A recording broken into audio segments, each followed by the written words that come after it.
the US might not be in a great place right now with the COVID-19 virus taking a long time to slow down there, and so far the highest number of fatal casualties on the planet.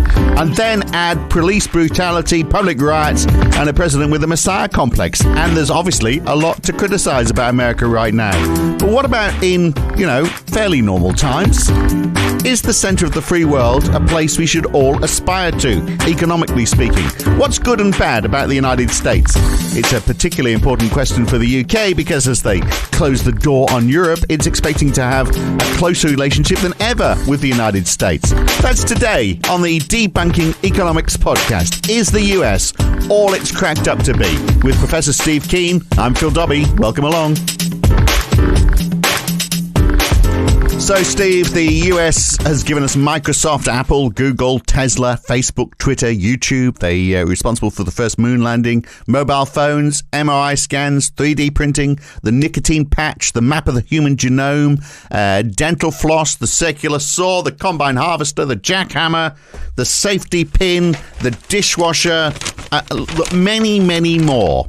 And if you reckon they weren't responsible for some of those, I'm sure Americans will say, hey, but we put the patent in first, so it's ours. Get your hands off. But does that mean, clearly they've got innovation on their side, but, supposedly they have the best standard of living in the world as well. According to the OECD Better Life Index, the average disposable income per capita in the United States is a little over $45,200 a year, much higher than the OECD average, which is just $33,600 a year. That's quite a difference, and they certainly have the highest figure in the OECD. So there we are.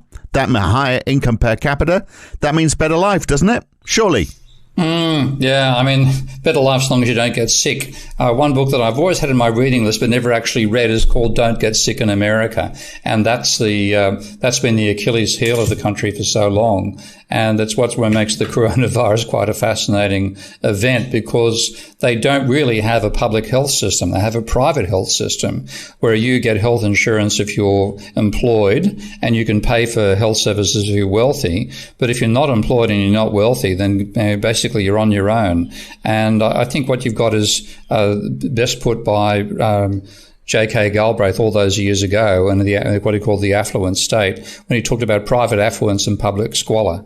And that's the defining feature of the American economy. No. And it's now the public side that they realize the dangers of squalor on the public side. But obviously you get a lot of people saying, well, okay, the squalor side is a bit unfortunate, but it's a byproduct of all the inherent wealth. And if you try to get rid of the squalor, then you hold back the generation of wealth for everybody else. So you might have some people who have fallen by the wayside, but rather that than having than everyone sort of somewhere in the middle. I'll give an example. A CBS website, MarketWatch, Ed Yardney, who provides global investment strategies to rich Americans. So he's writing on a blog, American households are enjoying record standards of living. This is before the virus. Income stagnation is a myth.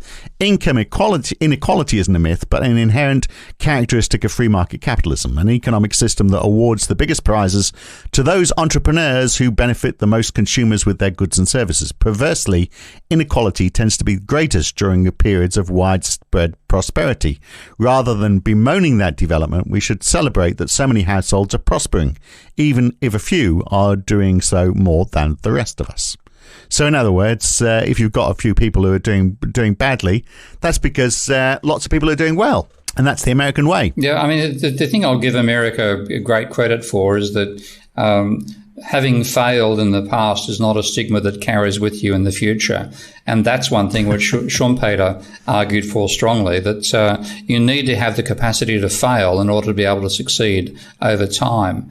And America does have that philosophy to some extent. So the capacity to be an entrepreneur, of course, that word the French don't have, according to George W. Bush, that French word the French don't know. And that's another great opportunity in America. You can be stupid and still be president. That's true. And look how well they've done with that. Stupidest person on the planet is now... In fact, it seems to be a prerequisite these days. It does indeed, yeah. Even senility may be the next round for Biden going for the damn campaign. But yeah, it is that sense of, they call freedom. I'm substituting the O with the U there.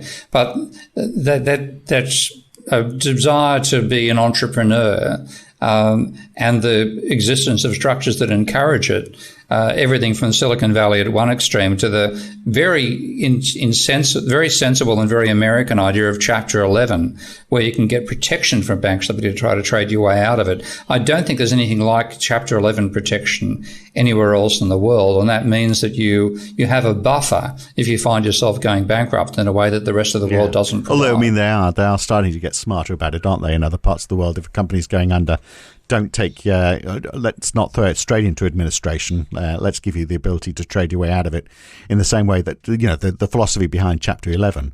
So this inequality within America is often pointed to. I mean, particularly if you look at the public health systems that we have, we're used to in other countries. But actually, I wonder whether it's overplayed. So if you look at the Gini coefficient, which is, a recognized measure of income in disparity, it's 0.39 for America, which is not too dissimilar to the UK, which is 0.36.